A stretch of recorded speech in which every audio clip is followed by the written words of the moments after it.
రవి జీవితంలో అంతా బాగానే జరుగుతుంది అనుకున్న సమయం, అతను మంచి ఉద్యోగం చేసుకుంటున్నాడు, మంచి కుటుంబం ఉంది. ముఖ్యంగా అతని భార్య మీరా అతని జీవితంలోకి వచ్చిన తర్వాత అతనికి మరింత సంతోషం కలిగింది. వాళ్ళ పెళ్లి జరిగి 6 నెలలు అయింది. మొదటి నుంచి రవికి ఒక చిన్న విచిత్రం కనిపించింది. మీరా రాత్రి వేళ ఎప్పుడు లైట్లు ఆఫ్ చేయమని ఒత్తిడి చేసేది. రాత్రి పూర్తిగా ఉండడం తనకిష్టమని చెప్పింది.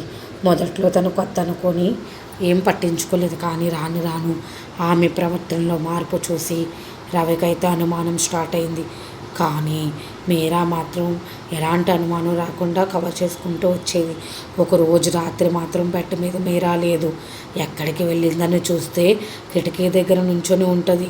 గాలి బలంగా వీస్తుంది. రాత్రి 2:30 అయింది. టార్చ్ లైట్ ఆన్ చేసి చూశాడు.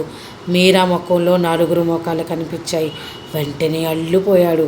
వెంటనే కింద పడిపోయాడు. ఏం చేయాలో తెలియలేదు. తన ముఖం చూసుకున్నాడు. కాళ్ళు చేతులు వెనక్కి తిరిగి ఉండడం చూసుకొని టెన్షన్ పడ్డాడు. ఆ శబ్దం ఇప్పుడు స్పష్టంగా వినిపిస్తుంది. మీరా 2-3 రకాల వాయిస్లతో వినడం, మాట్లాడడం చూసి ఆశ్చర్యపోయాడు. ఈ అమ్మాయి మీరా కాదు, ఈమెలో ఎవరో ఉన్నారని భయపడిపోయి వణికిపోసాగాడు.